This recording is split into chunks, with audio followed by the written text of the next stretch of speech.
Mis manos temblaban tanto que casi no podía sostener el teléfono celular. La luz de la pantalla me quemaba los ojos en la oscuridad del estacionamiento, pero no podía dejar de mirar. Las voces salían nítidas del pequeño altavoz, tan claras que parecía que estaban parados justo a mi lado. La voz de mi hijo, la voz de esa mujer y las palabras. Dios mío, las palabras que estaba escuchando no podían ser reales. ¿Estás segura de que funcionará? Era Andrés, mi hijo único, mi razón de vivir durante 34 años. Claro que sí, amor. Son casi idénticas, las pastillas. Mismo color, mismo tamaño. Ella ni siquiera se va a dar cuenta. La voz de Daniela sonaba tranquila, casi alegre. En 2, 3 meses máximo, con su diabetes y la presión alta, el cuerpo no aguanta. Va a parecer natural. Una señora de 61 años, enferma del corazón, nadie va a sospechar nada. El celular se me resbaló de las manos y cayó sobre el pavimento. El sonido del golpe retumbó en mis oídos como un disparo. Sentí que las rodillas se me doblaban. La garzonete, esa muchacha joven de ojos oscuros y manos firmes, me sostuvo por los codos antes de que cayera completamente. Respire, señora Patricia. Respire despacio. Pero, ¿cómo iba a respirar? ¿Cómo iba a seguir respirando sabiendo que mi propio hijo, el niño que había cargado en mis brazos, el bebé que había amamantado durante un año completo, trabajando turnos dobles en el hospital, estaba planeando matarme? El estacionamiento del restaurante Las Acacias olía a frituras y a gasolina. Hacía frío esa noche de abril en Ibagué. Yo había salido del comedor principal furiosa, humillada, con el estómago revuelto después de esa discusión horrible con Andrés. Me había pedido 500,000 pesos prestados. Otra vez. Y cuando le dije que no, que ya no podía seguir manteniéndolo a él y a esa mujer, me había gritado. Delante de las otras mesas, me había llamado egoísta, tacaña, mala madre. Y ahora esto. Ahora sabía que no quería mi dinero prestado. Quería todo. Quería mi casa, mis ahorros, mi pensión, mi vida. Quería que yo desapareciera. Ustedes que me están escuchando ahora mismo, ustedes que tal vez también tienen hijos, nietos, familia que los hace dudar de su propio valor, necesito que entiendan algo. Necesito que sepan que esto que les voy a contar es real. Tan real como el aire que respiran. Tan real como el dolor que a veces sienten en el pecho cuando alguien que aman los traiciona. Dejen un comentario ahora mismo. Escriban de dónde me están escuchando. Escriban su país, su ciudad, porque necesito saber que no estoy sola. Necesito saber que ustedes también han sentido esto alguna vez. Esta sensación de que el mundo se abre bajo tus pies y no hay nada, absolutamente nada a qué agarrarte. Mi nombre es Patricia Montes. Tengo 61 años recién cumplidos. Nací en Líbano, Tolima, pero llevo 40 años viviendo en Ibagué. Soy enfermera jubilada del Hospital Federico Lleras Acosta. Trabajé 35 años en el área de urgencias. 35 años viendo sangre, dolor, muerte, familias destrozadas. 35 años salvando vidas. Y ahora mi propio hijo quería quitarme la mía. Enviudé cuando tenía 29 años. Miguel, mi esposo, era conductor de bus intermunicipal. Una noche de diciembre, volviendo de Bogotá, se quedó dormido al volante. El bus se volcó en la vía cerca de Girardot. Murieron 3 personas, incluido él. Andrés tenía 8 años. Acabábamos de celebrar su primera comunión 2 meses antes. Recuerdo que esa Navidad no hubo árbol en nuestra casa. No hubo regalos. Apenas había comida. La pensión por viudez tardó 6 meses en llegar. Y mientras tanto, yo trabajaba turnos de 12 horas, a veces 16, para pagar el arriendo de una pieza en el barrio Ambalá. Una sola pieza donde dormíamos los dos, Andrés y yo, en una cama de una plaza que había comprado de segunda mano. Lo crié sola, completamente sola, sin ayuda de nadie. Mi mamá ya había muerto. Mi papá vivía en el campo y apenas podía mantenerse él mismo. Mi hermana menor, Carolina, se había ido a vivir a Cali con su esposo y teníamos poco contacto. Los papás de Miguel nunca nos ayudaron. Decían que la culpa del accidente había sido de él, por irresponsable. Entonces fui yo, siempre fui yo. Yo que me levantaba a las 4 de la madrugada para hacer el almuerzo de Andrés antes de irme al hospital. Yo que pagaba las clases de refuerzo cuando le iba mal en matemáticas. Yo que me quedaba despierta hasta la medianoche planchando uniformes ajenos para ganar dinero extra y comprarle los tenis que quería, la bicicleta que tanto me pidió cuando cumplió 11 años, los libros del colegio cada inicio de año. Cuando Andrés cumplió 18 años y quiso estudiar administración de empresas en la universidad, yo saqué un crédito. Pagué su carrera completa. 5 años de semestres, matrículas, libros, transporte. Él nunca trabajó mientras estudiaba. Yo no quise que lo hiciera. «Mijo, usted concéntrese en estudiar», le decía. «Yo me encargo del resto». Y me encargué. Claro que me encargué. Trabajé hasta que me dolían los huesos. Hasta que la columna no me daba más y tenía que tomar analgésicos para poder terminar el turno. Hasta que las varices en mis piernas se volvieron tan gruesas que parecían cuerdas bajo la piel. Me jubilé hace 4 años, cuando cumplí los 57. Ya había completado mis 35 años de servicio. Mi pensión no es gran cosa, 900,000 pesos al mes, pero es estable, es mía. La trabajé cada día durante 3 décadas y media. Y además tenía la casa. Esa casita de 3 habitaciones en el barrio San Antonio que compré hace 15 años, cuando por fin, después de toda una vida pagando arriendo, pude juntar para la cuota inicial. Terminé de pagarla hace 2 años. Cada peso de esa casa salió de mi sudor, de mis turnos nocturnos, de mis rodillas hinchadas de tanto estar de pie. También tenía mis ahorros. 18,200,000 pesos en una cuenta de ahorros en Bancolombia. Cada mes guardaba algo, aunque fuera poco. 50,000 pesos, 100,000, lo que pudiera, durante 35 años. Ese dinero era para mi vejez, para no ser carga de nadie, para poder pagar un tratamiento si me enfermaba, para tener dignidad en mis últimos años.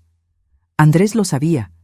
Él sabía exactamente cuánto tenía, porque yo, ingenua, confiada, se lo había contado. Le había mostrado los estados de cuenta. «Mijo, mire lo que su mamá ha logrado ahorrar. Esto es para estar tranquilos, para cualquier emergencia que tengamos». Emergencia. ¡Qué ironía! La emergencia era él. Después de graduarse, Andrés no conseguía trabajo. O conseguía y duraba 3 meses, 6 meses. Siempre había un problema. Que el jefe era injusto, que los compañeros le tenían envidia, que el sueldo era muy poco. Siempre una excusa. Conoció a Daniela hace 2 años. Ella trabajaba en un almacén de ropa en el centro comercial Multicentro. Bonita, eso sí, bien arreglada.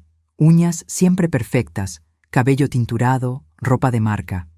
Al principio me cayó bien, parecía educada. Pero algo en su mirada, algo en la forma en que me observaba cuando visitaban mi casa, me hacía sentir incómoda, como si estuviera haciendo un inventario, contando cuánto valía cada cosa. Se fueron a vivir juntos hace 1 año. Andrés dejó su último trabajo 2 meses después. Daniela renunció al almacén porque, según ella, el horario era muy pesado. Y desde entonces los dos vivían de... ¿De qué? De pedirme a mí. Cada semana había una solicitud nueva. «Mamá, necesitamos para el arriendo». «Mamá, se dañó la nevera». «Mamá, préstame para la cuota de la moto». Nunca me devolvían nada. Nunca. Hace 3 meses me diagnosticaron diabetes tipo 2. La presión arterial también me subió. El médico me recetó metformina para la diabetes y losartán para la presión. 2 pastillas cada mañana. 2 pastillas cada noche. Sin falta. «Tiene que cuidarse, señora Patricia», me dijo el doctor Ramírez en la consulta. A su edad, con estos diagnósticos, cualquier descuido puede ser grave. Infarto, derrame cerebral. Tiene que tomarse los medicamentos religiosamente. Y yo obedecí, cada día, sin falta, porque quería vivir, quería conocer a mis nietos algún día, cuando Andrés finalmente sentara cabeza.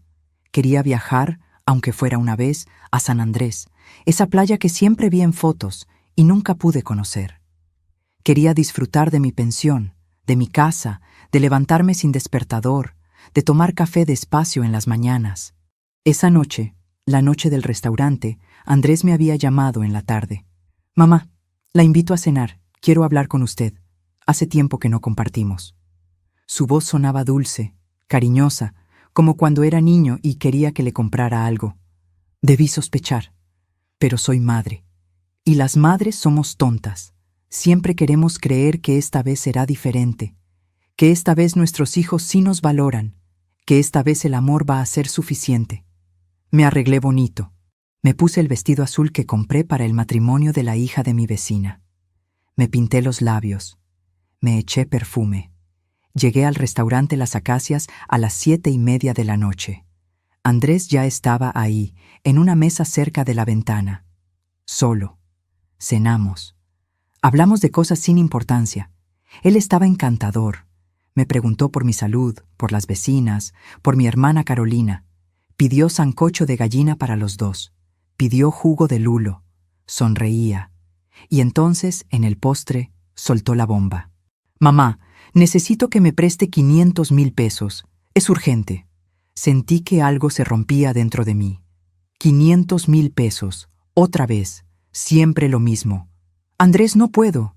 Ya te he prestado más de 3 millones en el último año. No me has devuelto nada. Mi pensión no alcanza para todo». Su cara cambió. Los ojos se le pusieron fríos, duros. «Usted tiene plata ahorrada, mamá. 18 millones. ¿Qué va a hacer con todo eso? ¿Llevárselo a la tumba?» La gente en las mesas cercanas volteó a mirarnos. Bajé la voz. «Ese dinero es para mi vejez, mijo, para emergencias, para no ser carga de nadie cuando esté más viejita. Yo soy su hijo, yo soy su emergencia». Se paró de la mesa bruscamente. La silla raspó el piso con un ruido horrible. «Usted es una egoísta. Toda la vida diciéndome que me ama, pero cuando de verdad necesito su ayuda, me da la espalda». Y se fue. Así nomás. Me dejó ahí sentada, con la cuenta sin pagar, con las lágrimas rodándome por las mejillas, con la vergüenza quemándome la cara, mientras los demás comensales me miraban con lástima. Pagué. Agarré mi cartera. Tomé mi celular de la mesa y salí caminando rápido hacia el estacionamiento, aguantándome las ganas de llorar hasta estar sola, hasta que nadie más pudiera ver mi humillación. Y fue ahí, en la puerta, cuando apareció ella, la garzonete. Una muchacha joven, tal vez 25 años, de pelo negro amarrado en una cola, delantal blanco manchado de salsa.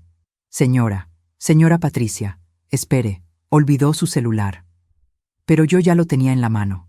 Se lo mostré, confundida. Ella se acercó más, me miró a los ojos y susurró tan bajito que casi no la escuché. «Su hijo está en la mesa del fondo, con una mujer. Están hablando de usted. Hay cámara de seguridad ahí. Tiene que ver esto». Y ahora estoy aquí, en este estacionamiento frío que huele a aceite quemado, con el celular de esta muchacha en mis manos temblorosas, escuchando a mi hijo planear mi muerte como quien planea unas vacaciones. ¿Y si sospecha algo? La voz de Andrés sonaba nerviosa en la grabación. «No va a sospechar. Andrés, tu mamá confía en ti. Tú mismo me dijiste que deja los medicamentos en la mesita de noche. Podemos cambiarlos cualquier día que vayamos a visitarla. Ella ni siquiera revisa. Se toma lo que sea que esté en el frasco. ¿Y si alguien pide autopsia? Amor, tu mamá tiene 61 años, tiene diabetes, tiene presión alta. El médico mismo le dijo que tiene que cuidarse o le puede dar un infarto. Si le da un infarto, ¿quién va a sospechar? Vas a heredar todo. La casa está en una zona que se ha valorizado mucho. Fácil vale 150 millones y tiene como 18 millones ahorrados. Podemos vender todo e irnos a vivir a Cartagena, abrir un negocio. Vivir bien, vivir sin preocupaciones». Silencio, un silencio largo. Y entonces la voz de mi hijo, apenas un susurro. «Está bien, hagámoslo». La garzonete apagó el video. Me miró con ojos llenos de dolor. «Le pasó a mi abuela», dijo con voz quebrada. «Por eso trabajo aquí, para observar estas mesas, para ayudar cuando puedo». Yo no podía hablar. No podía mover.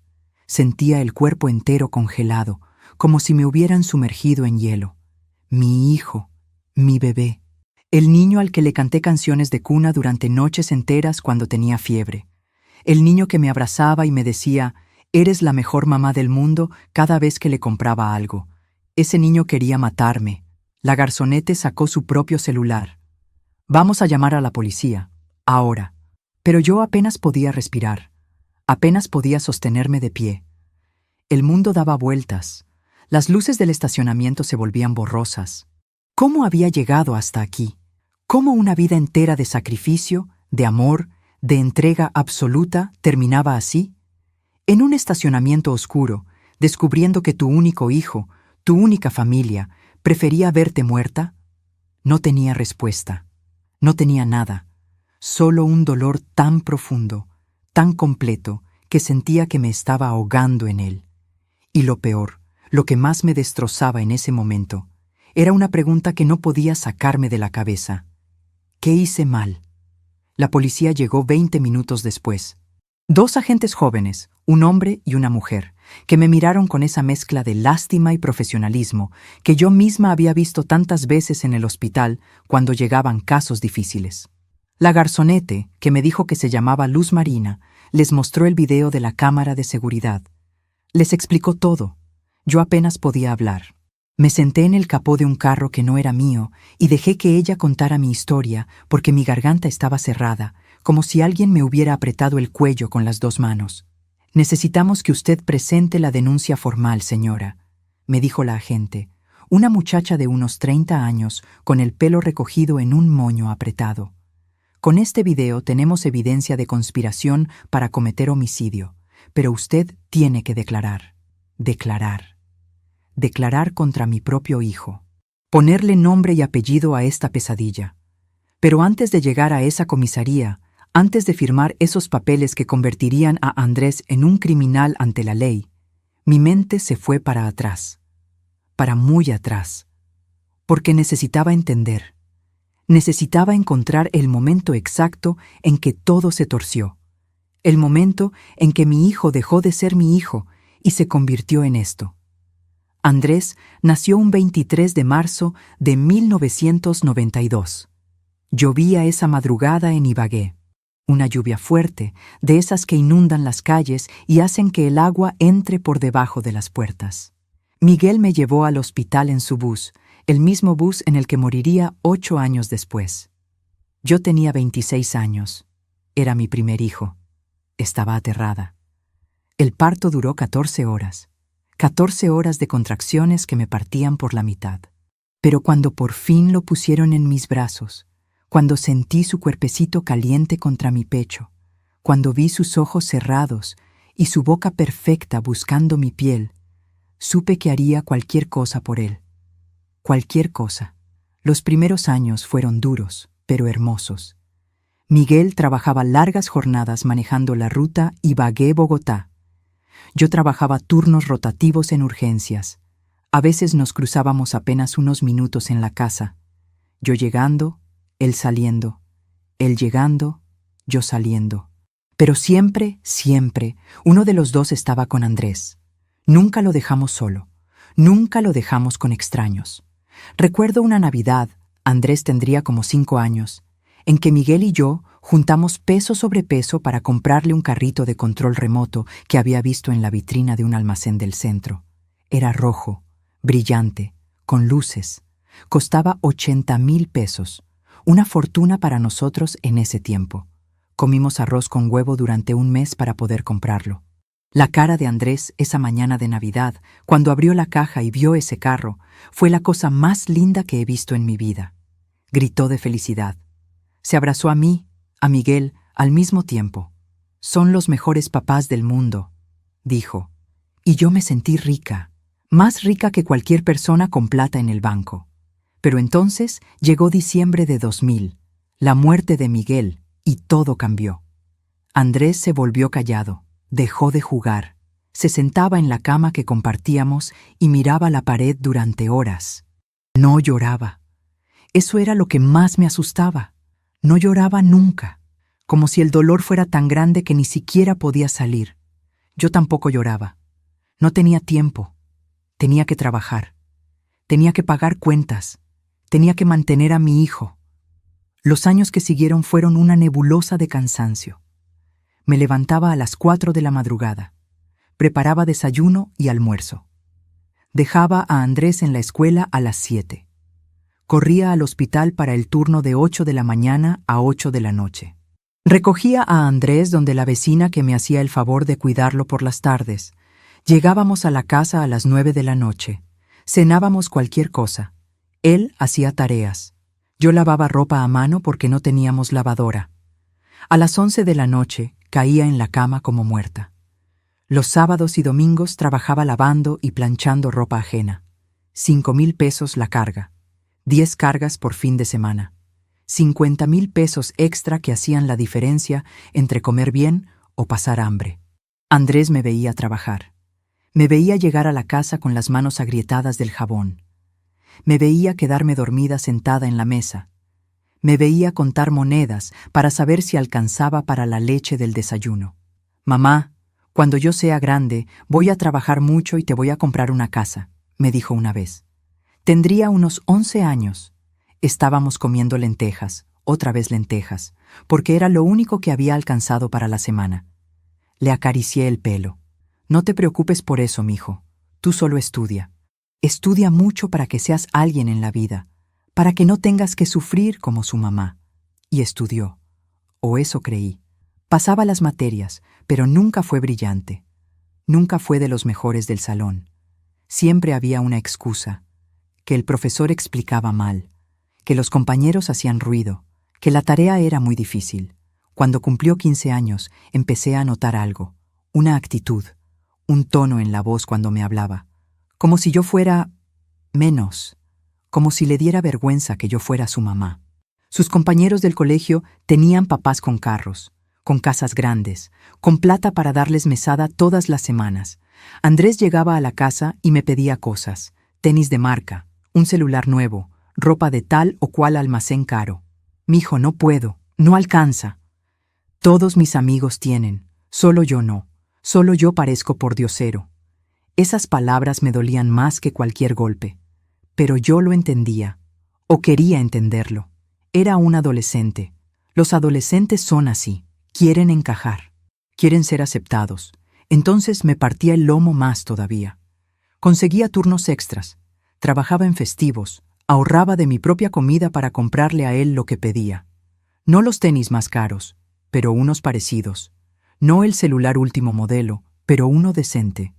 Cuando se graduó del colegio, tenía el sueño de estudiar administración de empresas. Para montar mi propio negocio algún día, mamá, para ser independiente, para tener plata. La universidad pública era gratis, pero muy difícil de entrar. Andrés no pasó el examen. Intentó 2 veces. Nada. Entonces quedaba la privada, la Universidad de Ibagué. Carísima. Fui al banco. Pedí un crédito. Me lo dieron por mi antigüedad en el hospital, por mi historial de buenos pagos. 200,000 pesos de cuota mensual durante 5 años. Más de la mitad de mi sueldo. Se lo voy a pagar cuando me gradúe y consiga trabajo, mamá. Se lo prometo. Le creí. Claro que le creí. Era mi hijo. Los años de universidad fueron extraños. Andrés iba y venía. A veces pasaba semanas sin visitarme. Yo vivía todavía en arriendo, en una casita de 2 piezas en el barrio Ambalá. Él decía que le daba pena llevar amigos, que era muy humilde, que mejor se veían en otro lado. Me dolía, pero lo entendía, o me obligaba a entenderlo. Es joven, me decía a mí misma. Cuando madure, va a valorar. Se graduó en 2017. Yo fui a su ceremonia de grado con el uniforme del hospital puesto porque salía directo del turno. Me senté en la última fila. Lloré de felicidad cuando le entregaron el diploma. Mi hijo, profesional, primer profesional de la familia. ¿Y su mamá, Andrés?, le preguntó una compañera cuando salieron todos a tomarse fotos. «Ah, ella no pudo venir. Estaba ocupada». Yo estaba a 20 metros. Me vio. Sé que me vio. Pero siguió de largo con sus amigos hacia el parqueadero. Esa noche lloré. Lloré como no había llorado desde la muerte de Miguel. Pero al día siguiente me sequé las lágrimas y seguí, porque eso es lo que hacemos las madres. Seguimos, siempre seguimos. Andrés consiguió trabajo en una empresa de contabilidad. Duró 4 meses. Renunció porque el jefe era, según él, un prepotente. Consiguió otro trabajo en un banco. Duró 6 meses. Renunció porque los horarios eran muy pesados. Otro trabajo en una constructora. 3 meses. Problemas con los compañeros. Siempre era culpa de otros, nunca de él. Y entre trabajo y trabajo, venía a pedirme plata. Mamá, solo hasta que consiga otro empleo, se lo devuelvo, le prometo. Nunca devolvió nada. Mientras tanto, yo había logrado comprar mi casita. 15 años de ahorrar peso sobre peso, de no comprarme ropa, de no salir a ningún lado, de vivir con lo mínimo. Pero por fin, a los 52 años, era dueña de algo, de 3 paredes y un techo que eran míos. Andrés me ayudó a mudarme. Ese día fue lindo. Cargamos cajas juntos. Él puso repisas en la cocina. Comimos pollo asado sentados en el piso porque todavía no tenía muebles. Se rió. Yo me reí. Por un momento sentí que recuperaba a mi hijo, al niño que había sido antes de que la vida nos golpeara tan duro. Cuando tenga mi propia plata, le voy a remodelar toda esta casa, mamá, se lo juro. Pasaron los años. Las promesas quedaron en eso. Promesas. Conoció a Daniela. Al principio me pareció simpática. Venía a visitarme con Andrés. Me traía detalles. Una planta. Un pan. Me preguntaba por mi salud, pero había algo en sus ojos cuando recorría mi sala, cuando miraba los electrodomésticos, cuando preguntaba, como sin querer, cuánto había costado la casa, cuánto valía ahora. Andrés me contó que usted tiene buenos ahorros, doña Patricia. Qué admirable, una mujer tan previsiva. Yo, orgullosa, ingenua, le conté. Le dije que tenía casi 18 millones ahorrados, que era mi colchón de seguridad, que era para mi vejez. La forma en que me miró ese día, ahora lo entiendo. No era admiración, era cálculo. Se fueron a vivir juntos. Andrés dejó de trabajar poco después. Es que el estrés me está enfermando, mamá. Necesito un tiempo para mí. Un tiempo que se convirtió en un año. Y en ese año, los pedidos de plata se multiplicaron. Cada semana, algo nuevo. Arriendo, servicios, comida, gasolina para la moto que les había ayudado a comprar. Yo les daba, siempre les daba, porque tenía miedo. Miedo de que si decía que no, Andrés desapareciera de mi vida para siempre. Miedo de quedarme completamente sola en este mundo. Hasta que llegó ese día, esa cena, esa discusión y ese video. En la comisaría, con las manos todavía temblando, firmé la denuncia. La agente me explicó que iban a esperar a que Andrés y Daniela salieran del restaurante, que los iban a detener, que iban a revisar la bolsa de Daniela, sus celulares, su apartamento. Si ya compraron los medicamentos falsos, los vamos a encontrar, dijo el agente. Y eso es intento de homicidio premeditado. Es grave, señora, muy grave. Luz Marina se quedó conmigo todo el tiempo. Me sostuvo la mano, me trajo agua. Me dijo que había hecho lo correcto, pero yo no sentía que hubiera hecho lo correcto. Sentía que había fallado, que de alguna manera, en algún momento de esos 34 años, había criado a un monstruo, y la culpa era mía. ¿Le di demasiado? ¿O muy poco? Debía haber sido más dura. Debía haber dicho que no más veces. Debía haber dejado que batallara, que sintiera hambre, que conociera el peso del esfuerzo propio. Pero ¿cómo iba a hacer eso? ¿Cómo iba a negar a mi hijo lo que yo misma nunca tuve? Yo quería que él viviera mejor, que no sufriera como yo sufrí, que tuviera oportunidades. ¿Y esto era el resultado? ¿Un hombre de 34 años planeando asesinar a su propia madre por dinero? El teléfono de la comisaría sonó. La agente contestó, habló en voz baja, colgó y me miró.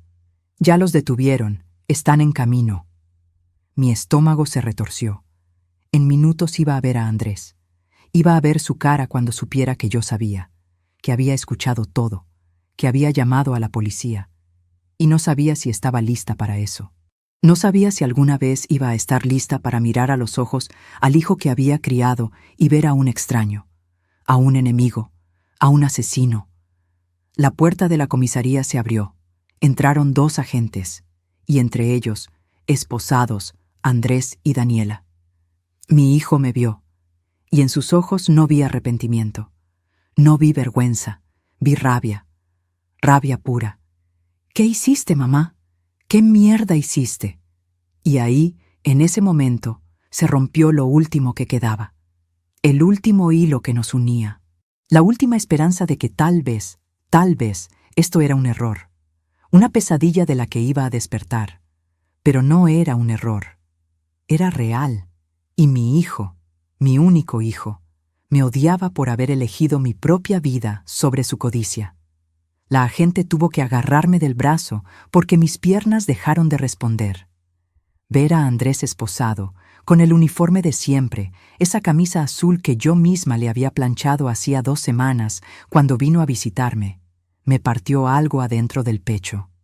Pero su mirada, Dios mío, su mirada no era de un hijo arrepentido, era de un animal acorralado, furioso porque le habían arruinado el plan. «Señora Patricia, siéntese», me dijo la agente, acercándome una silla de plástico. Pero yo no podía sentarme, no podía moverme. Estaba congelada mirando a ese hombre que había salido de mi cuerpo, que había mamado de mi pecho, que había dormido en mis brazos durante noches enteras cuando tenía pesadillas. Daniela lloraba, o fingía que lloraba. No estoy segura. Tenía el maquillaje corrido, las manos esposadas adelante, el pelo revuelto. Esto es un malentendido, esto es un error, nosotros no hicimos nada. El agente que los había traído puso una bolsa de plástico transparente sobre el escritorio. Adentro había un frasco de pastillas. El agente abrió la bolsa con guantes y sacó el frasco. Lo mostró. «Las encontramos en su cartera, señorita. Son aspirinas comunes, disfrazadas en un frasco de losartán». Mi corazón dejó de latir por un segundo. Losartán, mi medicina para la presión, las pastillas que me mantenían viva. «Ya teníamos todo listo», murmuré sin pensar. Ya lo tenían todo listo. Andrés me miró con un odio tan intenso que sentí el calor en la cara. «¿Contenta, mamá?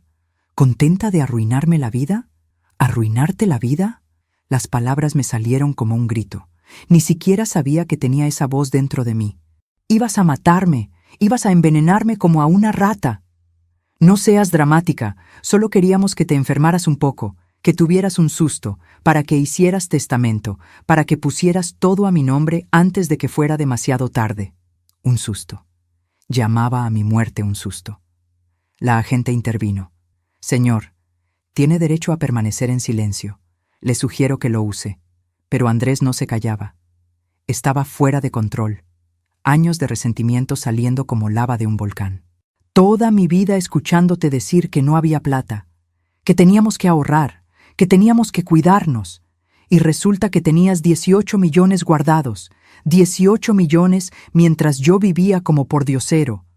«Esos 18 millones los junté en 35 años de trabajo», le grité. 35 años sin comprarme nada, sin ir a ningún lado, sin vivir, solo para tener algo en mi vejez. ¿Y yo qué? ¿Yo qué soy? No soy tu hijo. No tengo derecho a nada de eso. Tienes 34 años. Eres un hombre adulto. Deberías estar trabajando, manteniendo tu propia vida, no esperando que yo me muera para heredar. Se rió. Una risa amarga, fea, que nunca le había escuchado. ¿Trabajar como tú? ¿Matarme en un hospital por un sueldo de mierda? ¿Vivir en una casita de mierda en un barrio de mierda? No, mamá. Yo merezco más. Yo estudié. Yo soy profesional. Pero este país no da oportunidades. Así que sí, iba a tomar lo que es mío, lo que me corresponde por ser tu hijo. Y ahí fue. Ahí fue cuando algo dentro de mí se quebró definitivamente. No fue el descubrir el plan. No fue ver las pastillas falsas. Fue esa frase, lo que es mío. Nada era suyo. Nada. Cada peso que yo tenía era mío. Trabajado, sudado, ganado con mi cuerpo que ahora me dolía hasta para caminar, y él creía que tenía derecho, que por el simple hecho de haber nacido, de llevar mi apellido, todo lo mío debía ser suyo. La agente se llevó a Andrés y Daniela a otra sala. Los iban a procesar, los iban a fichar, les iban a tomar declaración formal. Me dijeron que podía irme a casa, que me llamarían para más diligencias. Luz Marina me llevó en su moto. Una moto vieja, ruidosa, que olía a gasolina. Me agarré de su cintura como pude. Ella vivía cerca de mi barrio. Me dejó en la puerta de mi casa a las 11:30 de la noche. Si necesita algo, señora Patricia, cualquier cosa, aquí está mi número. Me dio un papelito arrugado con un teléfono escrito en lapicero azul. Entré a mi casa. Cerré la puerta con llave, con pasador, con la silla atravesada como hacía cuando tenía mucho miedo. Y ahí, sola en mi sala, rodeada de las cosas que había comprado con tanto esfuerzo, me derrumbé. Lloré. Lloré como no había llorado en años. Lloré por todo. Por Miguel que se murió y me dejó sola. Por los años de sacrificio. Por las noches sin dormir. Por las comidas que no comí para que Andrés pudiera comer. Por la ropa que no me compré para comprarle a él. Por los sueños que enterré para pagar su universidad. Por todo lo que di esperando, solo esperando, que algún día él me viera, que me valorara, que me quisiera aunque sea un poquito de lo que yo lo quería a él. Pero no, nunca fue suficiente, nunca iba a ser suficiente, porque para Andrés yo no era una persona, era una alcancía, un medio para conseguir lo que quería, y cuando la alcancía no quiso romperse voluntariamente, decidió romperla a golpes. Me quedé dormida en el sofá, todavía con el vestido azul puesto, con los zapatos puestos, con el maquillaje corrido. Desperté a las 6 de la mañana con el cuerpo adolorido y la cabeza pesada. Me levanté como autómata. Fui al baño, me miré en el espejo. Una vieja cansada me devolvió la mirada. Ojos hinchados, arrugas profundas, pelo canoso despeinado, 61 años que parecían 80. ¿Esto era lo que quedaba de mí? ¿Esto era todo? Fui a mi cuarto. Abrí el cajón de la mesita de noche.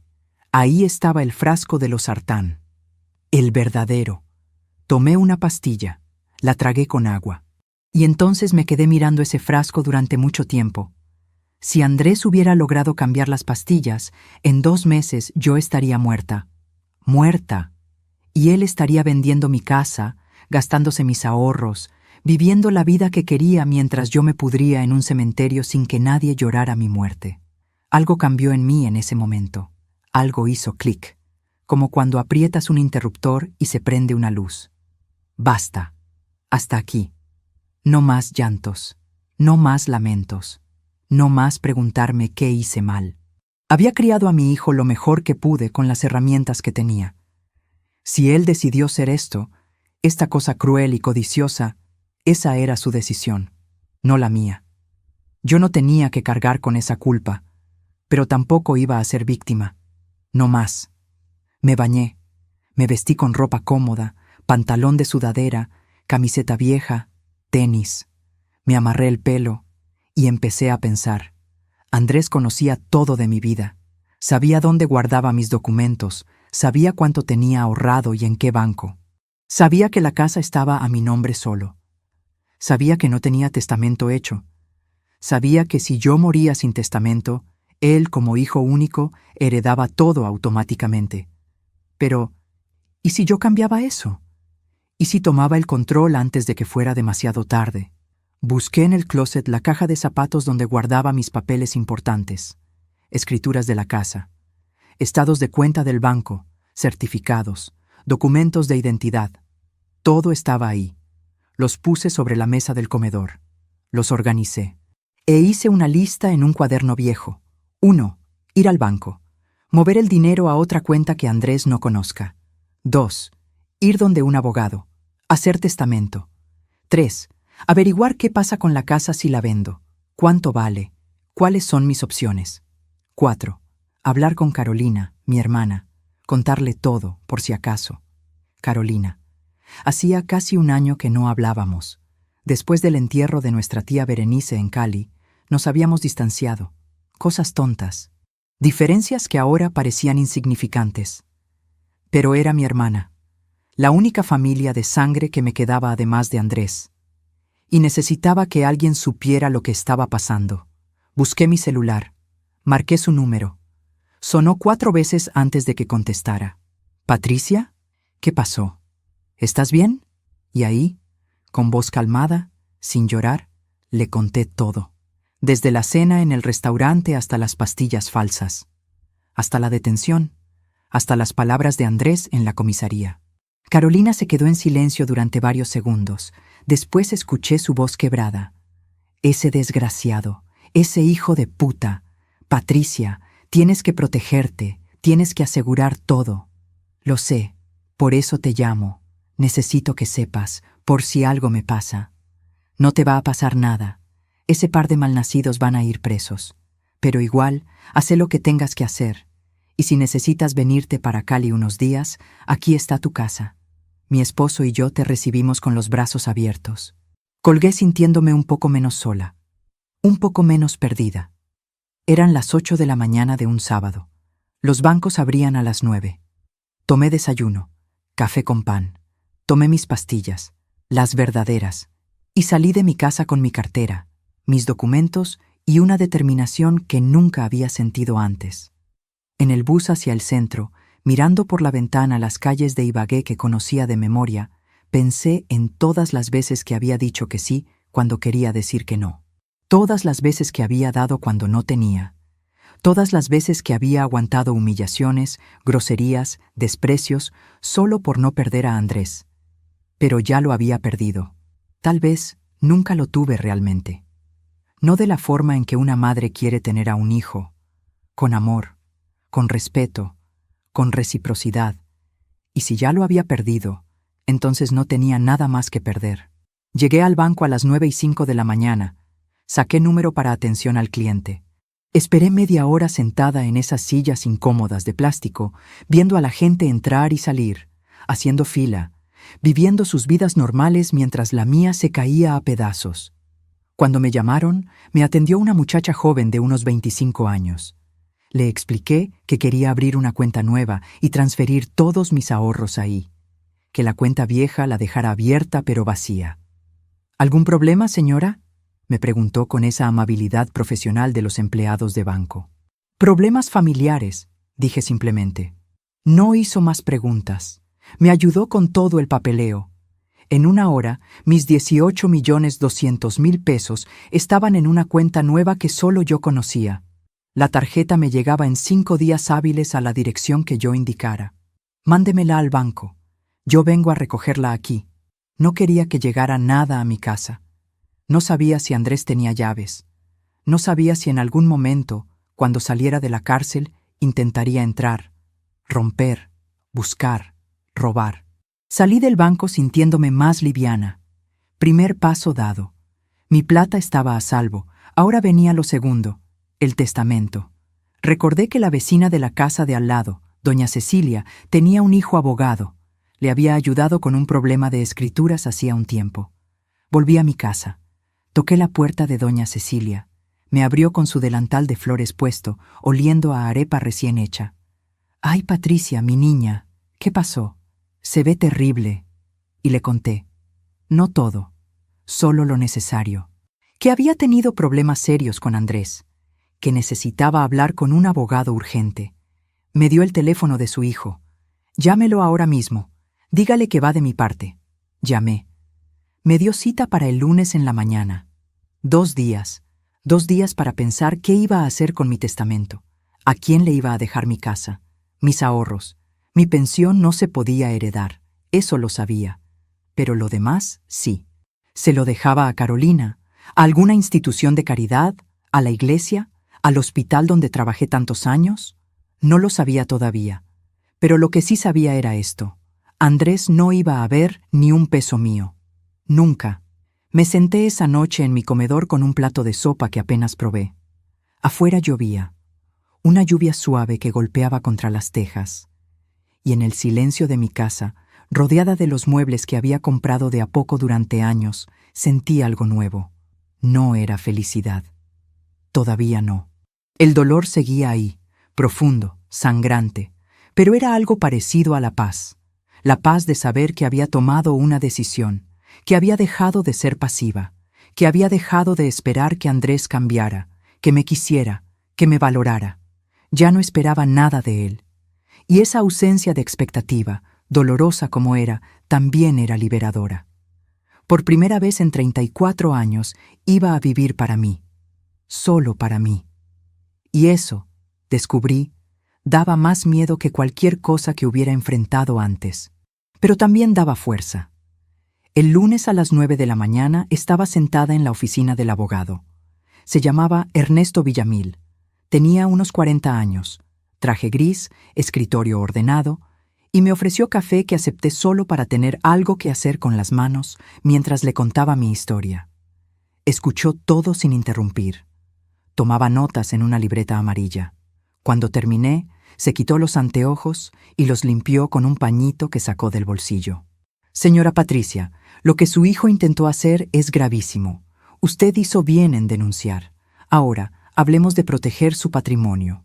Me explicó que podía hacer testamento dejando mis bienes a quien yo quisiera. Que Andrés, aunque era mi hijo único, no tenía derecho automático a heredar si yo dejaba constancia por escrito de otra voluntad. Me habló de legitimarios, de porción conyugal, de términos legales que me sonaban a idioma extranjero. Pero lo importante lo entendí. Yo podía decidir. Era mi derecho. ¿A quién quiere dejarle sus bienes? Me quedé callada. Había pensado en eso durante todo el fin de semana. Carolina era la opción obvia. Pero ella tenía su vida armada, su esposo tenía buen trabajo, no necesitaba mi casa ni mis ahorros. Pensé en doña Cecilia, mi vecina, pero ella también tenía hijos que la cuidaban. Y entonces pensé en Luz Marina, esa muchacha que me había salvado la vida, que trabajaba de garzoneta para pagar sus estudios, que había perdido a su abuela de la misma forma que yo casi pierdo mi vida, que me había agarrado del brazo en ese estacionamiento y me había dicho, «Usted no está sola». «Quiero dividirlo», dije despacio, «la mitad para mi hermana Carolina, un cuarto para una fundación que ayude a ancianos maltratados, y el otro cuarto para una muchacha que se llama Luz Marina Ortiz». El abogado anotó, «Vamos a necesitar los datos completos de las personas. Y le recomiendo que, además del testamento, haga una escritura pública donde declare que usted está en pleno uso de sus facultades mentales, que no está siendo coaccionada, y que esta es su voluntad libre y espontánea, por si su hijo intenta impugnar el testamento después, cuando yo ya no estuviera, cuando ya no pudiera defenderme. Hágalo todo, lo que sea necesario». Salí de esa oficina 3 horas más tarde con copias de documentos, con citas para la notaría, con una lista de cosas que tenía que conseguir. Me dolía la cabeza, me dolían las piernas. Pero seguí. Esa misma tarde me llamó la fiscalía. Era un fiscal joven, el doctor Parra, asignado al caso. Me dijo que Andrés y Daniela habían sido dejados en libertad después de la audiencia de imputación de cargos, pero con medidas restrictivas. No podían acercarse a mí. No podían llamarme. Tenían que firmar cada semana en el juzgado. Tenían que esperar el juicio. ¿Cuánto puede tardar eso? Meses, tal vez un año. El sistema judicial es lento, señora Patricia, pero la evidencia es sólida. El video, las pastillas falsas, todo está documentado. Van a ser condenados. Un año de saber que Andrés estaba afuera, libre, tal vez planeando otra cosa, tal vez buscando la forma de acercarse, de hacerme daño. ¿Y si intentan contactarme? Llame inmediatamente a la policía. Es violación de las medidas cautelares. Vuelven a la cárcel de inmediato. Colgué sintiéndome apenas un poco más tranquila. Apenas. Los días siguientes fueron una nebulosa de trámites. Notaría. Firmas. Testigos. Copias. El testamento quedó listo el viernes. Firmado, sellado, archivado, irreversible. Esa noche dormí mejor que en semanas. Pero el sábado en la mañana sonó mi teléfono. Número desconocido. No contesté. Volvió a sonar. Otra vez. 5 llamadas seguidas. Después empezaron los mensajes de WhatsApp. No eran de Andrés, eran de Daniela, desde otro número. Doña Patricia, por favor, necesito hablar con usted. Esto es un error. Andrés y yo nunca quisimos hacerle daño de verdad. Fue solo una idea loca que se nos pasó por la cabeza. No lo íbamos a hacer. Lo juramos. Por favor, retire los cargos. Andrés no puede ir a la cárcel. Se va a destruir su vida. Leí el mensaje 2 veces. Sentí la rabia subirme por la garganta como bilis. ¿Retira los cargos? ¿Después de que planearon matarme? ¿Después de que compraron las pastillas falsas? ¿Después de todo? No contesté. Bloqueé el número. Pero siguieron llegando mensajes. De otros números. Siempre Daniela. Rogando, llorando, amenazando. Si Andrés va a la cárcel, usted se va a quedar sola, completamente sola. ¿Quién va a cuidarla cuando esté vieja? ¿Quién va a visitarla en el hospital cuando se enferme? ¿Quién va a llorar en su entierro? Esas palabras me dolieron más de lo que quería admitir. Porque era verdad. Si Andrés iba preso, yo no tenía a nadie más aquí en Ibagué. Carolina estaba en Cali. Las vecinas eran amables, pero no eran familia. Iba a estar sola. Pero prefería estar sola que muerta. Llamé al fiscal. Le mandé capturas de pantalla de todos los mensajes. Es acoso, señora Patricia. Voy a pedir que les revoquen la libertad. No llegó a tanto. Pero les ampliaron las restricciones. Nada de contacto indirecto tampoco. Nada de terceros. Nada. 2 semanas después de la detención, doña Cecilia tocó mi puerta. Tenía cara de preocupación. Patricia, hay un señor preguntando por usted en la tienda de don Mario. Dice que es familiar suyo, que necesita hablar urgente. Mi corazón se aceleró. ¿Cómo es? Joven, alto, bien parecido, ojos claros. Andrés. Era Andrés. Si vuelve a aparecer, no le diga nada. No le diga si estoy o no estoy, y llame a la policía. Doña Cecilia asintió con los ojos muy abiertos. ¿Tan grave es? Más grave de lo que se imagina. Andrés no estaba respetando las medidas. Estaba buscándome, rondando el barrio, preguntando. Me encerré en mi casa durante 3 días. Solo salía temprano en la mañana a comprar lo necesario. Volvía rápido. Cerraba con llave, con pasador, con la silla. Miraba por la ventana cada vez que escuchaba un ruido en la calle. Vivir así era un infierno. Entonces tomé otra decisión. Una que me dolió casi tanto como todo lo demás. Llamé a Carolina. ¿Sigue en pie tu oferta? ¿Puedo ir a quedarme contigo un tiempo? Por supuesto. ¿Cuándo llegas?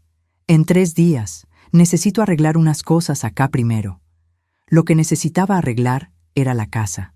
Mi casa. Mi orgullo. Mi único logro material en 61 años de vida. Llamé a una inmobiliaria. Vino un señor de unos 50 años con maletín y calculadora. Recorrió la casa. Midió. Tomó fotos. Hizo números. En este barrio, una casa como esta, en estas condiciones, puede valer entre 140 y 160 millones de pesos. Hay mucha demanda. La vendemos rápido. 160 millones. 15 años de mi vida valían 160 millones. ¿Cuánto se tarda? Si ponemos buen precio, 1 mes, 2 máximo. Póngala en venta. El señor sacó papeles. Los firmé todos. Le di copia de las escrituras. Me dijo que empezaba a publicar el lunes. Esa noche empaqué 2 maletas con ropa, una caja con fotos, documentos importantes, las pocas joyas que tenía. Los muebles se vendían con la casa. Los electrodomésticos también. Todo. Quería salir limpia, empezar de cero. El miércoles en la mañana, doña Cecilia me ayudó a cargar las maletas en un taxi. Lloraba. ¿De verdad se va, Patricia? ¿Y si Andrés cambia? ¿Y si se arrepiente? La abracé. Aunque cambie, aunque se arrepienta, ya no hay vuelta atrás. Lo que hizo no tiene perdón. El viaje a Cali duró 5 horas. Carolina me esperaba en la terminal con su esposo, don Héctor, un hombre gordo y bueno, que me abrazó como si fuera su propia hermana. Aquí está su casa, cuñada, el tiempo que necesite. Pero yo no quería hacer carga, no quería repetir el patrón. depender de alguien, deber favores. Voy a buscar un apartamento pequeño para arrendar, algo que pueda pagar con mi pensión. Solo necesito quedarme aquí mientras consigo. Carolina no quiso escuchar. Quédese el tiempo que sea. No molesta. Al contrario. Me instalé en el cuarto de huéspedes. Un cuarto limpio, con ventana que daba a un patio con plantas. Silencioso. Seguro. Esa primera noche en Cali dormí 10 horas seguidas, sin despertarme, sin pesadillas, por primera vez en un mes. Mientras tanto, en Ibagué, las cosas se estaban cayendo a pedazos para Andrés. Carolina me contaba lo que le llegaba por chismes de una prima que todavía vivía allá, que Andrés había ido a mi casa y la había encontrado con el letrero de «Se vende», que había gritado en la calle, que había golpeado la puerta, que los vecinos habían llamado a la policía, que se lo habían llevado por alteración del orden público y por violar las medidas cautelares, que había pasado 2 días en la estación, que cuando salió, Daniela lo había dejado, que se había ido con otro, que Andrés estaba viviendo donde un amigo, en un cuarto prestado, sin trabajo, sin plata, esperando el juicio. Debería haber sentido lástima, pero no sentí nada, solo un vacío grande y frío. La casa se vendió en 3 semanas, 155 millones de pesos. El comprador era un señor que quería invertir en arriendos. Pagó de contado. Firmamos en la notaría en Ibagué. Tuve que volver solo para eso. Entré a la ciudad en la mañana. Firmé los papeles. Recibí el dinero en cheque certificado. Y me fui en el bus de las 3 de la tarde. No pasé por mi antiguo barrio. No quise ver la casa que ya no era mía. No quise recordar. Con ese dinero más mis ahorros anteriores, ahora tenía 173 millones de pesos. Una fortuna para alguien como yo. Más plata de la que había visto junta en toda mi vida. La puse en una inversión a término fijo que me daba intereses cada mes.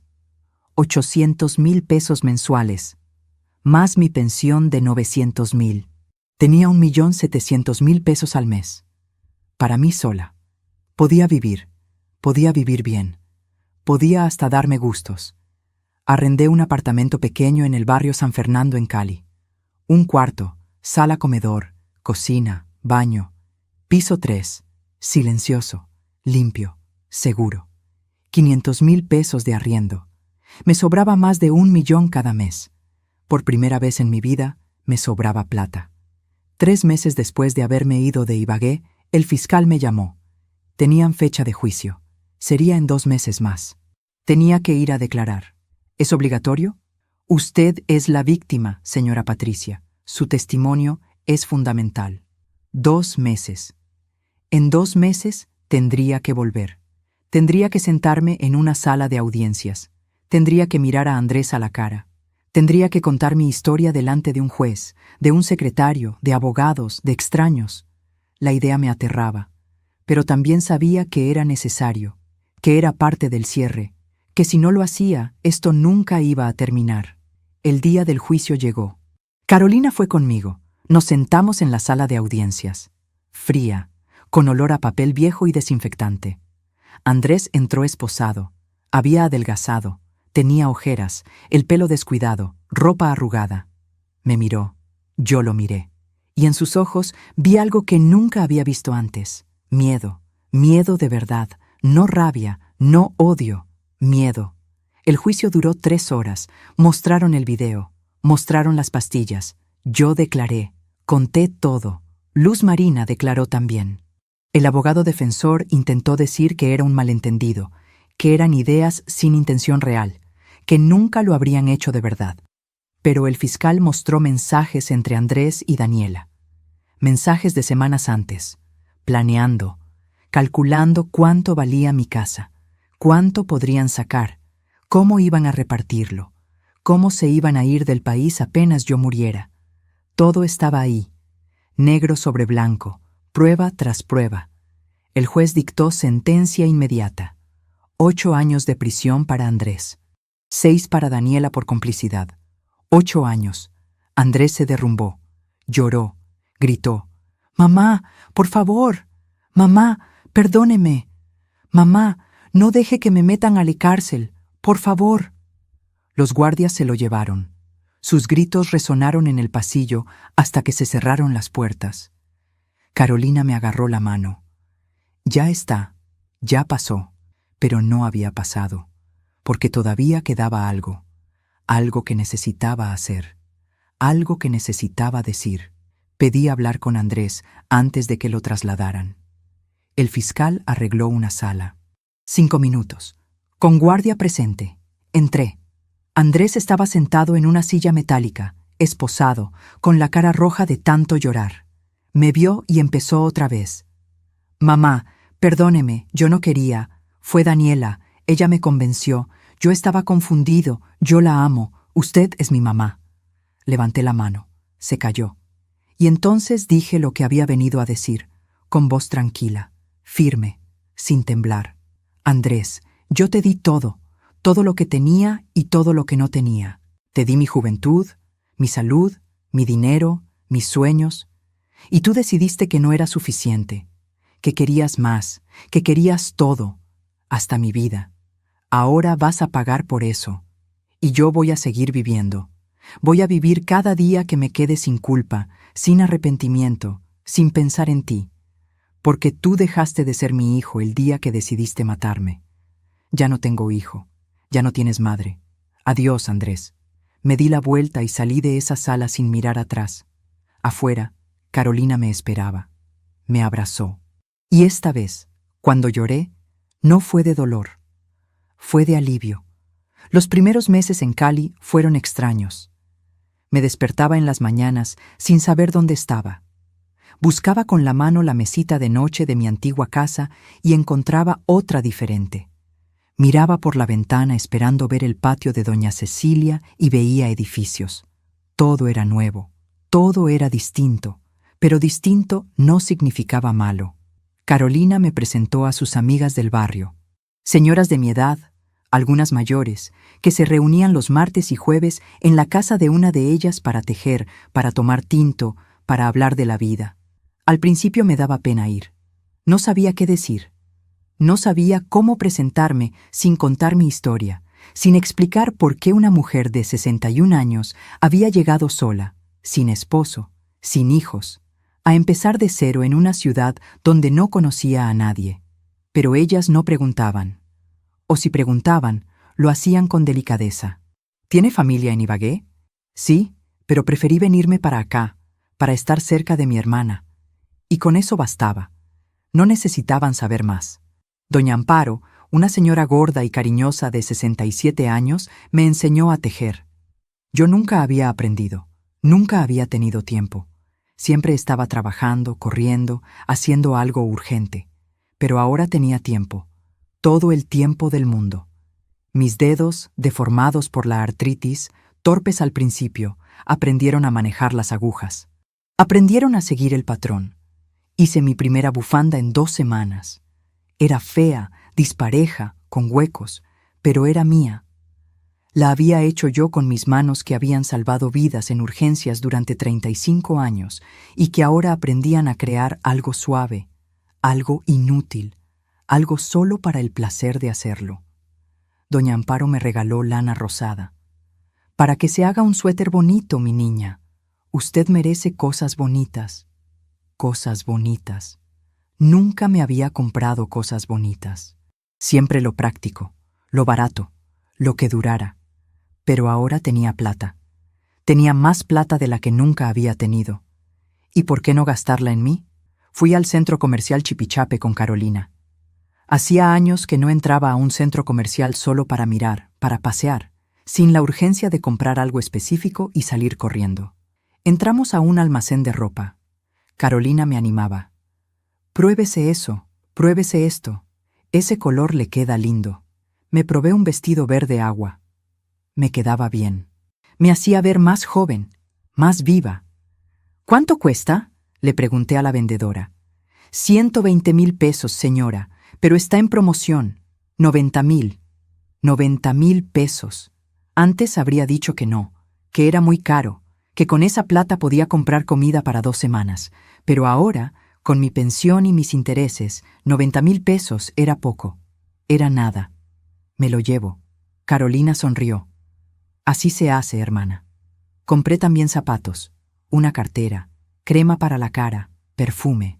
Salimos del centro comercial con 5 bolsas y nos fuimos a comer helado. Helado a las 3 de la tarde un miércoles sin ninguna razón especial. Solo porque queríamos. Me sentía culpable. Sentía que estaba malgastando, que estaba siendo frívola. Pero Carolina me leía la mente. Patricia, usted se pasó 60 años viviendo para otros, para papá y mamá cuando éramos chiquitas, para Miguel, para Andrés. Ahora le toca vivir para usted, y no es malo, no es egoísta, es justo. Justo. Esa palabra se me quedó dando vueltas en la cabeza durante días.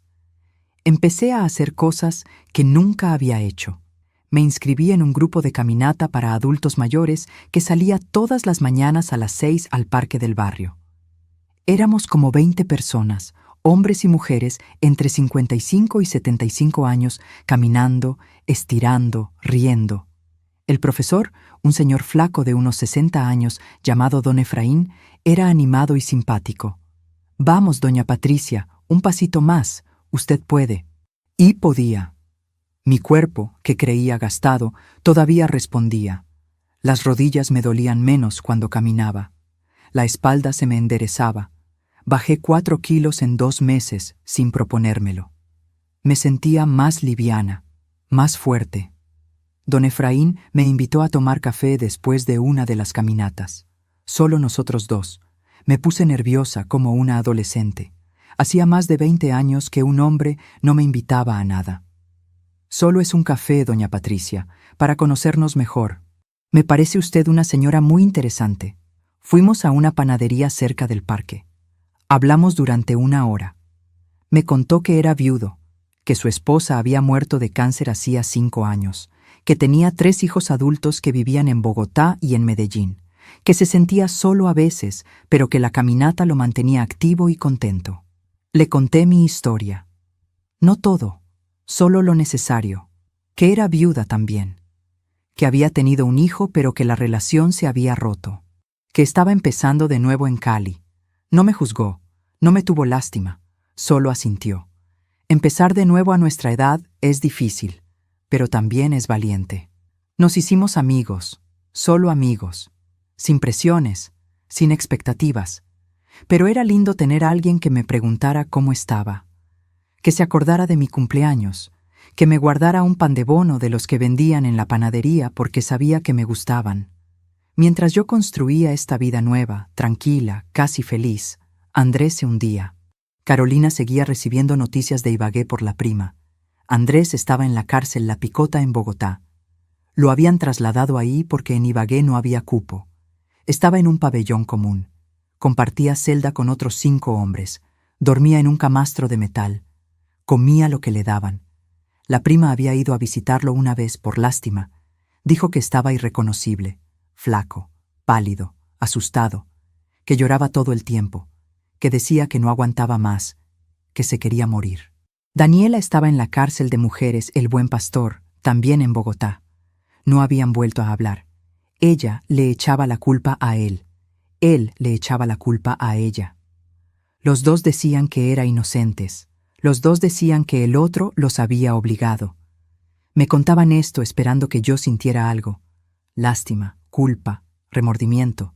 Pero no sentía nada. A veces me asustaba mi propia frialdad. ¿Qué clase de madre era yo que podía escuchar que su hijo estaba sufriendo en una cárcel y no sentir ni una punzada en el pecho? ¿Me había vuelto de piedra? ¿Me había quebrado algo fundamental adentro? Hablé de eso con doña Amparo una tarde mientras tejíamos. Ella era sabia. Había criado 6 hijos. 2 la visitaban seguido. 1 a veces. 3 nunca. 1 le había robado. Otro le debía plata que nunca le pagó. Pero ella seguía viva. Seguía riendo. «Mi niña, una cosa es ser madre y otra cosa es ser tapete. Los hijos no son propiedad nuestra, son personas. Y si esa persona decide hacernos daño, tenemos derecho a protegernos. No es falta de amor, es amor propio». Amor propio. 2 palabras que yo no había practicado nunca.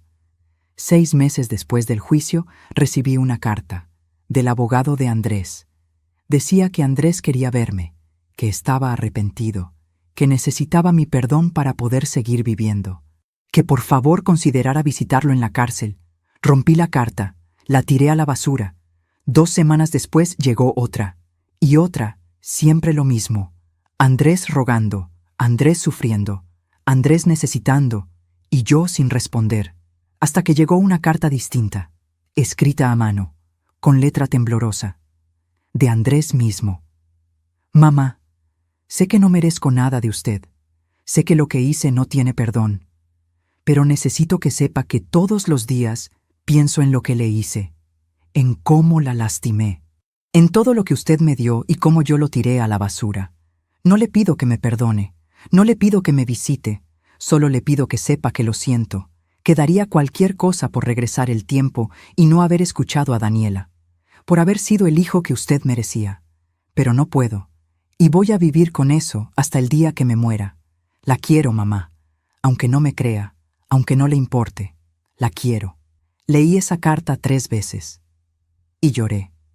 No de tristeza, no de arrepentimiento, sino de algo más complicado, de duelo, de despedida, de cerrar una puerta que nunca se iba a volver a abrir. Le escribí una carta de vuelta, una sola, la última. Andrés, recibí tu carta. Entiendo que estás arrepentido, entiendo que estás sufriendo, pero eso no cambia lo que hiciste. No cambia que planeaste matarme, que compraste las pastillas, que estabas dispuesto a verme morir para quedarte con mi plata. Yo te perdoné, no por ti, por mí. Porque cargar odio es muy pesado, y yo ya cargué suficiente en esta vida. Pero perdonar no significa olvidar, no significa que volvamos a tener relación. Tú tomaste tus decisiones.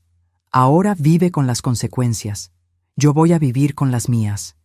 Y mis consecuencias son libertad, paz y una vida sin miedo. Ojalá algún día encuentres lo mismo. Adiós. Mandé la carta, y sentí que algo se cerraba dentro de mí, como una herida que por fin dejaba de sangrar. 8 meses después de haberme mudado a Cali, Luz Marina me llamó. Había conseguido mi número con el fiscal. Me pidió disculpas por buscarme. No se disculpe, mi niña. ¿Cómo está? Bien, doña Patricia. La llamo para contarle algo. Conseguí beca para estudiar enfermería en la universidad pública. Empiezo el próximo semestre. Se me llenaron los ojos de lágrimas. ¡Qué alegría, Luz Marina! ¡Qué alegría tan grande! Es gracias a usted. Después de lo que pasó, después de ayudarla, sentí que era mi camino, ayudar a otros, como usted hizo durante tantos años. Le conté del testamento, que ella estaba ahí, que si a mí me pasaba algo, ella recibiría una parte de mi herencia para terminar sus estudios, para empezar su vida. Lloró. Yo lloré. 2 mujeres que apenas se conocían, pero que estaban unidas por algo más fuerte que la sangre, por haber elegido hacer lo correcto cuando era más fácil mirar para otro lado. 1 año después del juicio, en marzo, el mes en que Andrés cumplió 35 años de edad, yo cumplí 62. Carolina me hizo fiesta. Invitó a las amigas del barrio, a don Efraín, a su esposo, a los vecinos. Llenaron mi apartamento de globos, de comida, de música. Me cantaron el cumpleaños feliz. Me regalaron cosas lindas, una planta, un libro, un chal tejido a mano. Soplé las velas de la torta, 62 velitas. Pedí un deseo. ¿Qué pidió doña Patricia?, preguntó don Efraín. Sonreí. Que cada año que me quede sea mío, completamente mío. Después de que se fueron todos, Carolina y yo nos quedamos recogiendo, lavando platos, guardando la comida que había sobrado. ¿Es feliz, hermana?, me preguntó de repente. Me detuve. Pensé, ¿era feliz? No era la felicidad que había imaginado cuando era joven. No era la felicidad de tener familia grande, nietos, una casa llena de ruido y amor. Era una felicidad más pequeña, más silenciosa, más solitaria. Pero era felicidad. Sí, le dije. Creo que sí. Esa noche, sola en mi apartamento, me senté en la sala con una taza de aguapanela caliente. Afuera llovía suave.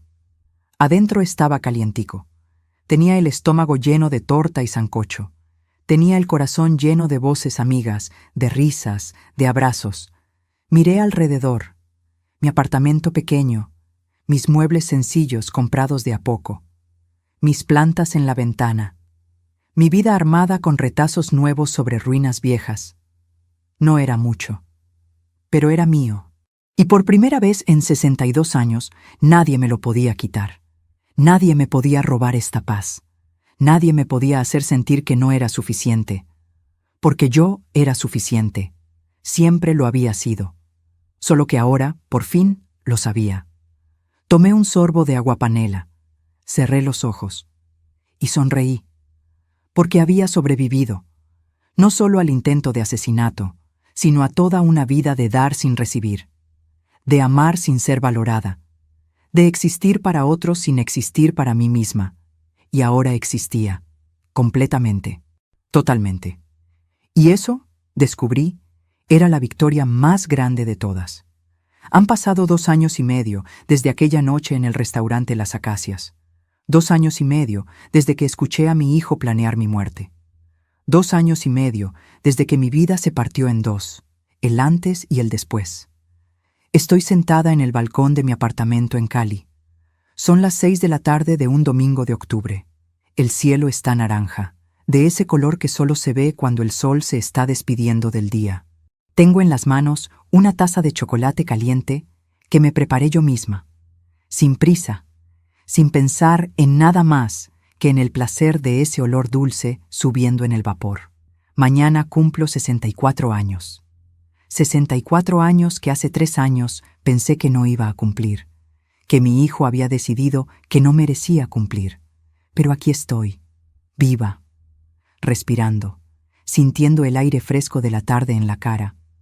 Don Efraín viene subiendo las escaleras, lo escucho antes de verlo.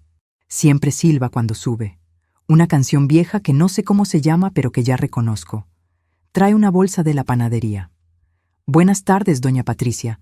Le traje pan de bonos recién hechos, todavía calienticos. Sonrío. Don Efraín y yo seguimos siendo solo amigos, pero es un amigo que me trae pan de bonos, que me acompaña al médico cuando tengo cita, que se sienta conmigo los domingos a ver las noticias y a comentar lo mal que está el mundo. Y eso, descubrí, es más valioso que muchas otras cosas. Pase, don Efraín. Hay chocolate, le sirvo. Nos sentamos en el balcón, comemos pan de bonos, tomamos chocolate, hablamos de la semana, de la caminata de mañana, de la nueva señora que se unió al grupo y que habla hasta por los codos. Nos reímos, reír, algo tan simple, tan normal, que durante tanto tiempo no hice. Cuando don Efraín se va, me quedo sola otra vez, pero la soledad ya no me asusta como antes, porque entendí algo fundamental. Estar sola no es lo mismo que estar abandonada.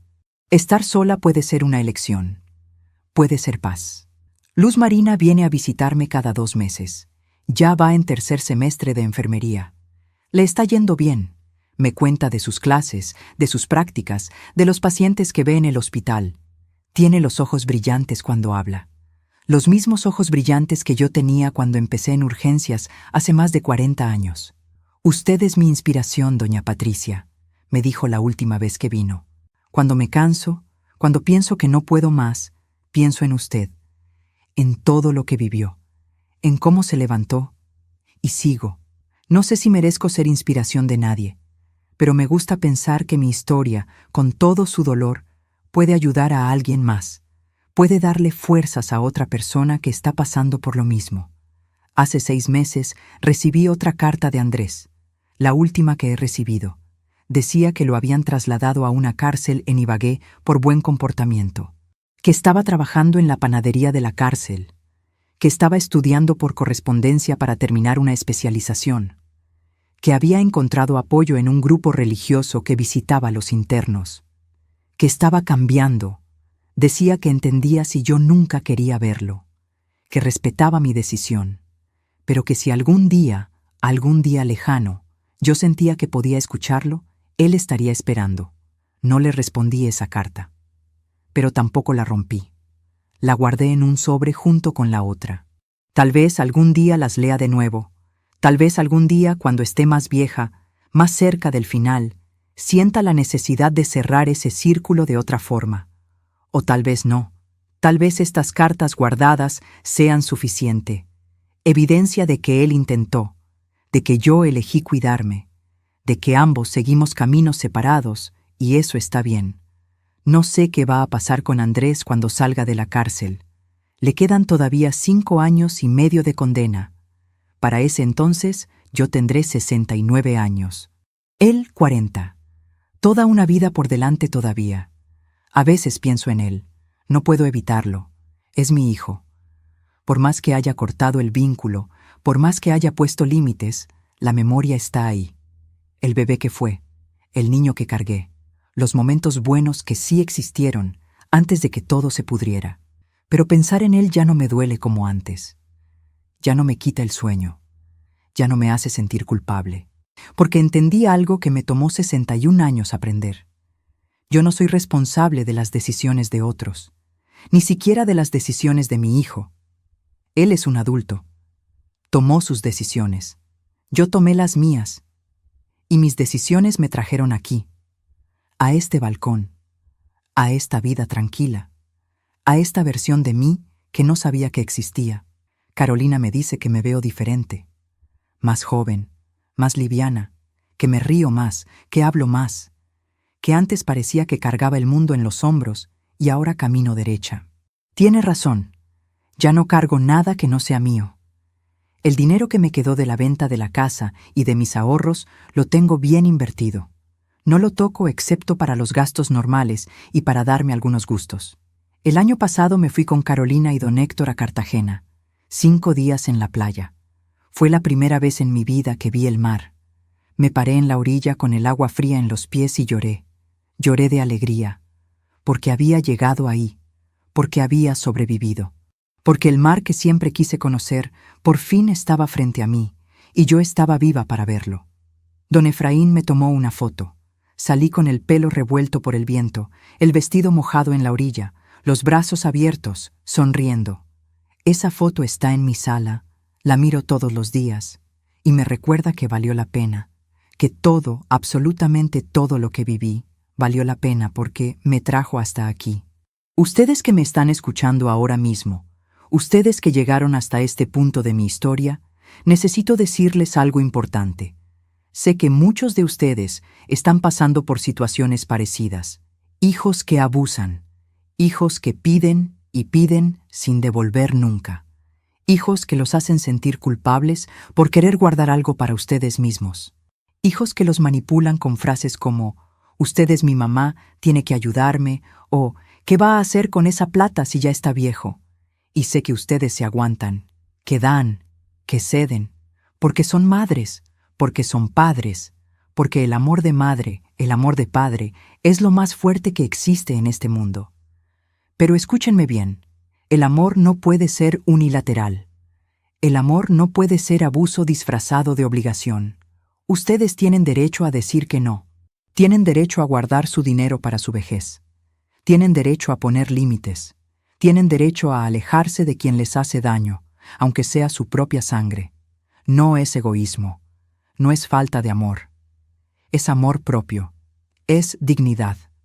Es sobrevivencia. Yo me pasé 61 años creyendo que mi valor estaba en cuánto podía dar, en cuánto podía sacrificarme, en cuánto podía aguantar. Y casi me cuesta la vida. No cometan mi error. No esperen a que sea demasiado tarde. Si su hijo los maltrata, póngale límites. Si su hija solo los busca cuando necesita plata, dígale que no. Si sus nietos los usan como niñera gratis, sin siquiera un gracias, hablen. Si sus familiares creen que porque ustedes son viejos ya no tienen derecho a decidir sobre su propia vida, demuéstrenles que se equivocan. Ustedes trabajaron toda la vida, criaron hijos, construyeron lo que tienen. Es suyo. Nadie, absolutamente nadie, tiene derecho a quitárselo, ni con gritos, ni con llantos, ni con manipulación, ni con violencia. Y si alguien intenta hacerles daño, denuncien. Busquen ayuda. Hablen. No se queden callados porque les da vergüenza o porque tienen miedo de quedarse solos. Mejor sola que mal acompañada. Mejor sola que muerta. Yo estoy sola en muchos sentidos. No tengo hijo, no tengo nietos, no tengo esposo, pero tengo amigas. Tengo a mi hermana, tengo a don Efraín, tengo a Luz Marina, tengo mi apartamento, tengo mis caminatas, tengo mis pan de bonos de los domingos, tengo mi chocolate caliente en el balcón viendo el atardecer, tengo mi vida. Y es una vida que vale la pena vivir.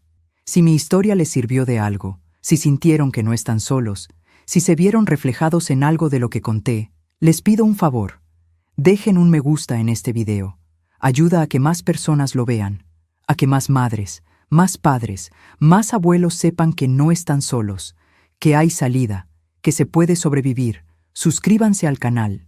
Aquí vamos a seguir contando historias reales de personas reales que pasaron por cosas difíciles y salieron adelante. Historias que necesitan ser escuchadas. Cuenten su propia historia en los comentarios. No tienen que dar nombres, no tienen que dar detalles, pero escriban, aunque sea una línea. A mí también me pasó. Yo también puse límites. Yo también sobreviví. Porque cuando compartimos, cuando hablamos, le quitamos poder al silencio. Y el silencio es lo que protege a los abusadores. Compartan este video con alguien que lo necesite. Esa amiga que siempre se queja de su hijo, pero no hace nada. Ese vecino que ustedes saben que está sufriendo. Esa prima que se dejó quitar la casa por los hijos y ahora vive arrimada. Mándenles este video. Tal vez sea el empujón que necesitan para actuar. Mañana cumplo 64 años. Y voy a celebrar. Voy a hacer torta. Voy a invitar a mis amigas. Voy a reírme. Voy a soplar las velas y voy a pedir el mismo deseo que pedí el año pasado y el anterior. Que cada año que me quede sea mío. Y ustedes que me escucharon hasta el final, ustedes que se tomaron 1 hora y media de su día para oír la historia de una vieja que casi muere por amar demasiado, les deseo lo mismo. Que sus años sean suyos, que su plata sea suya, que su casa sea suya, que su paz sea suya, que su vida sea suya. Porque ustedes se lo merecen. Trabajaron por ello, sufrieron por ello, lucharon por ello. No dejen que nadie se los quite, ni siquiera su propia sangre. Yo soy Patricia Montes, tengo 64 años, soy enfermera jubilada, soy viuda, soy madre de un hijo que traicionó mi confianza de la peor forma posible. Soy hermana, soy amiga, soy tejedora, soy caminadora, soy sobreviviente y soy feliz. Contra todo pronóstico, a pesar de todo, soy feliz. Y ustedes también pueden serlo. Solo tienen que elegirlo. Elegirse a ustedes mismos. Aunque sea por primera vez en la vida, nunca es tarde. Gracias por escucharme. Gracias por estar ahí. Gracias por existir. Nos vemos en la próxima historia. Cuídense mucho. Y recuerden, ustedes valen. Siempre han valido. Siempre valdrán. No lo olviden.